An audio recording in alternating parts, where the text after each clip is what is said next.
एक बार मैं अपने ऑफिस जा रहा था।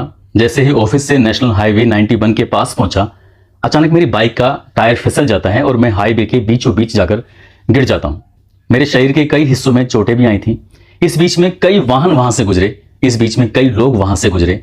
मेरे अंदर इतनी ताकत नहीं बची थी कि मैं खुद वहां से उठकर जाकर किनारे पर बैठ जाऊं। दरअसल चोट लगी हुई थी, समझ नहीं आ रहा था। दोपहर का वो वक्त था और मैं करीब करीब 10 मिनट तक ऐसे ही बेहोशी की हालत में रहा। जब आंख खुली तो मैंने लोगों को ये कहते हुए सुना कि ये शराब पीकर यहां पड़ा हुआ है, लेकिन किसी ने ये जानने की कोशिश नहीं की कि ये हाईवे पर इसकी शायद बाइक फिसल गई है, ये गिर गया है। कोई मेरी मदद के लिए नहीं आया। आज की जो सच्ची घटना मैं आपको सुनाने जा रहा हूं, इस सच्ची घटना में भी कुछ ऐसा ही होता है। एक लड़की थी जो बहुत ज्यादा परेशानी से गुजरी थी, लगभग 2.5 घंटे तक लोगों से मदद मांगती रही। इस बीच में उसे 500 से ज्यादा घर मिलते हैं, इस बीच में उसे 100 से ज्यादा लोग मिलते हैं, कई दुकानें मिलती हैं, कई ढाबे मिलते हैं। लोगों की तरफ वो मदद के लिए हाथ बढ़ा रही थी, लेकिन किसी ने उसको भिखारी समझा तो किसी ने उसको मानसिक रूप से अक्षम समझा। काश की उसकी मदद कर दी होती।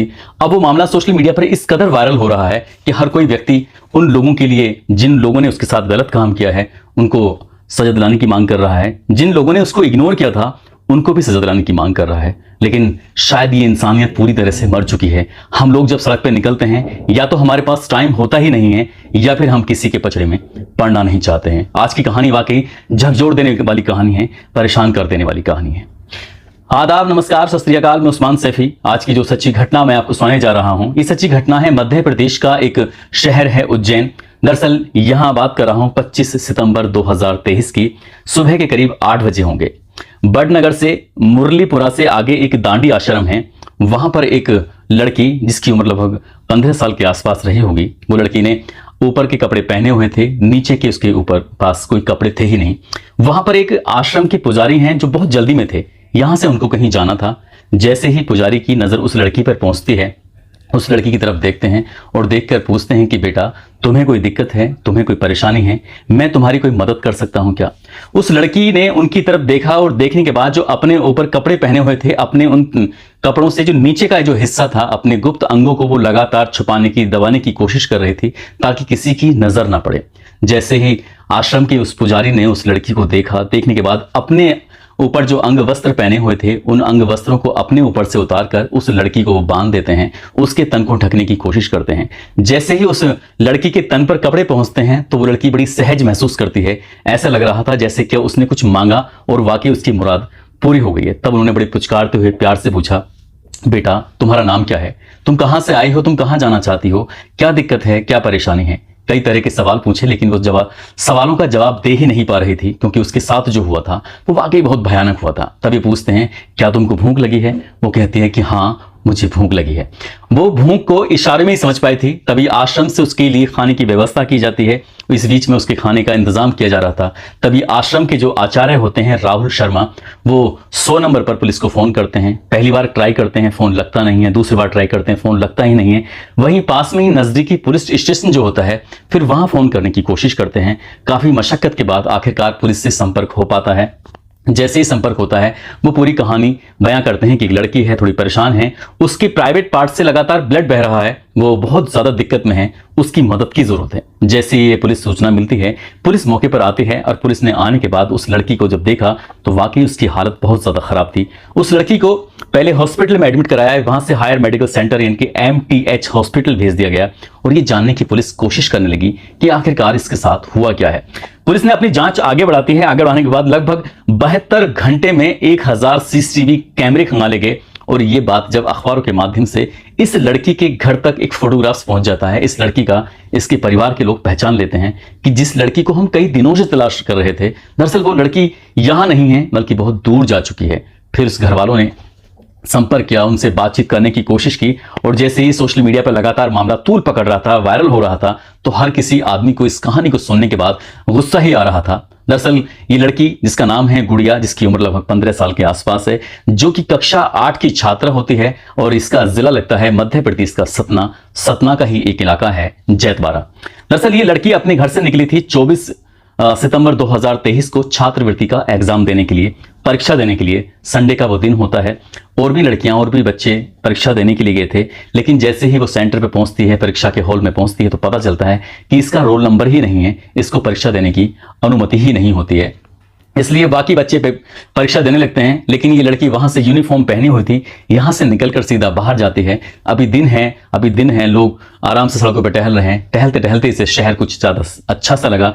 ये इस शहर की चकाचौंध में जाकर पूरी तरह से खो जाती है। सतना से जाने वाली एक ट्रेन में जब ये बैठ जाती है, इसको नहीं पता था कि ये ट्रेन आखिरकार जाकर कहां रुकेगी। लगभग 721 किलोमीटर का सफर तय करने के बाद इसकी गाड़ी जाकर उज्जैन में रुकती है। उज्जैन में जैसे ही अपने उस ट्रेन से बाहर निकलती है, बाहर निकलने के बाद बाहर की दुनिया देखती है। देखने के बाद देखती क्या है कि वहां पे एक टेम्पो वाला है। टेम्पो वाले के जाके टेम्पो में बैठ जाती है और टेम्पो वाला कहता है कि कहाँ जाना है, लेकिन ये लड़की कोई जवाब नहीं दे पाती कि जाना कहाँ है। उसके बाद वो थोड़ा सा आगे चलता है, टेम्पो वाला इसको उतार देता है, कहता है कि जाओ। ये फिर दूसरा टेम्पो उसको मिलता है, दूसरे टेम्पो में जाकर बैठ जाती है। वो पूछता है कि कहाँ जाना है, तो ये कुछ बताती है कि मुझे आगे छोड़ दो। बात जब पैसे की आती है तो पैसे की इसके पास कुछ था ही नहीं, इसलिए इसने पैसे की बात नहीं की। तो उस टेम्पो वाले ने कहा कि इससे उतर जाओ, किसी और से चले जाना। इसी तरह से दूसरा टेम्पो, तीसरा टेम्पो, चौथा टेम्पो, लगातार टेम्पो मिल रहे थे, लेकिन कोई इस ऑटो वाला इसे बिठाने को तैयार नहीं था। पांचवा ऑटो जब इसके सामने आता है, पांचवा ऑटो वाला इसको बिठा लेता है और बिठाने के बाद इससे पूछता है कि बेटा तुम कहां जाओगे।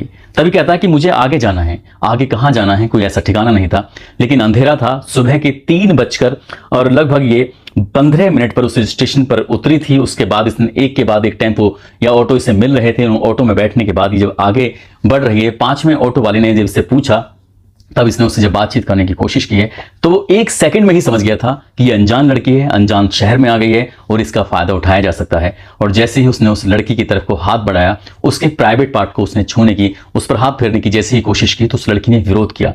और जैसे वो विरोध करने लगी, तुरंत ही उसने उसका गिरबान पकड़ा और इतनी ताकत के साथ पकड़ा ताकि लड़की चीख ना सके, चिल्ला ना सके। और उसने बहुत जोर से जब उसको दबाने की कोशिश की उसके गले को, तो लड़की की जान से जान निकलने वाली थी। अब वो बहुत ज्यादा परेशान हो जाती है, तुरंत ही उसको छोड़ देता है। और यहीं से कि जीवन खेड़ी एक सुनसान इलाका है, वो ऑटो वाला उसको उस जगह पर लेके जाता है। फिर से इस लड़की के जो शरीर थे, उस शरीर के अलग अलग हिस्सों पर वो हाथ फेरने लगता है, उसको छूने लगता है बुरी तरह से। वो लड़की डर की वजह से विरोध नहीं कर पाती।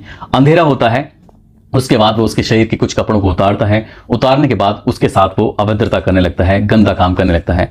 वो लड़की चाहकर भी विरोध नहीं कर पा रही थी, क्योंकि उसे लग रहा था यदि वो विरोध करेगी तो शायद उसकी जान से मार देगा। उस लड़की के साथ जो नहीं भी होना चाहिए था, वो दरिंदा वो सब कुछ करता रहा। जब तक उससे मन नहीं भर गया, तब तक उसने उस लड़की को छोड़ा नहीं। लगभग 1 घंटा 1.5 घंटे उसके साथ बिताने के बाद उस लड़की को वो छोड़ देता है, वहां से वो चली जाती है। और वो बेहोशी की हालत में, उसे नहीं पता था कि वो कहाँ है। आंखें खुलती हैं तो अब थोड़ा थोड़ा दिन निकलने लगा था। सुबह के लगभग 5:30 या 6 बजे के आसपास का वक्त हो चला था। अब उस लड़की के आधे तन पर कपड़े हैं और आधे तन पर उसके कपड़े नहीं हैं। उसके प्राइवेट पार्ट से लगातार ब्लड बह रहा है, खून बह रहा है। उसे वो रोकने की कोशिश कर रही है, लेकिन समझ नहीं पा रही थी। थोड़ा सा आगे चलने के बाद उसको एक घर दिखाई देता है।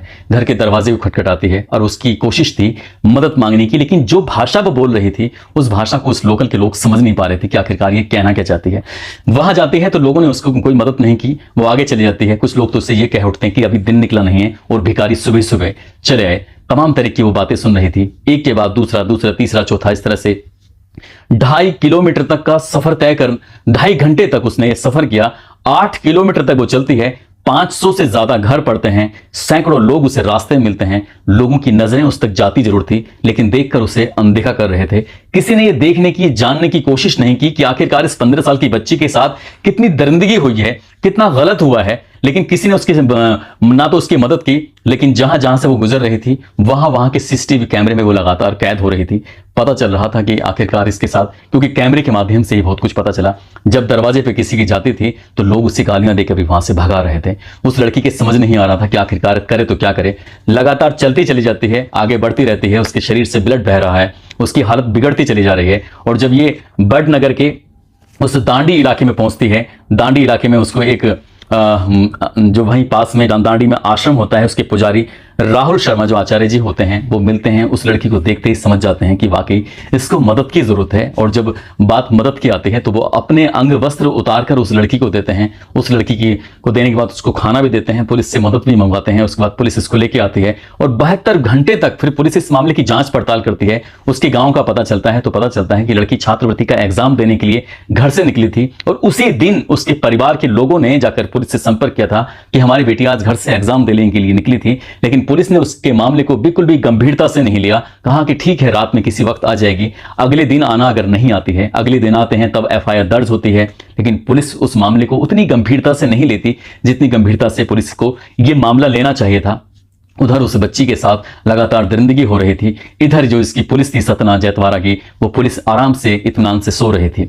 पुलिस ने जब इस 72 घंटे 1000 कैमरे, लोगों से पूछताछ, तमाम तरह की बातें जब पुलिस के सामने आती हैं, फिर सतना पुलिस से संपर्क करती है, तो पता चलता है कि ये लड़की अपने भाई और दादा के साथ रह रही थी। पिता की जो मानसिक स्थिति है वो अच्छी नहीं है। 10 साल पहले इसकी मां इसको छोड़कर जा चुकी है और ये लड़की जैतबारा एक इलाका है, उस इलाके के एक स्कूल में पढ़ाई कर रही थी, कक्षा 8 की छात्रा होती है।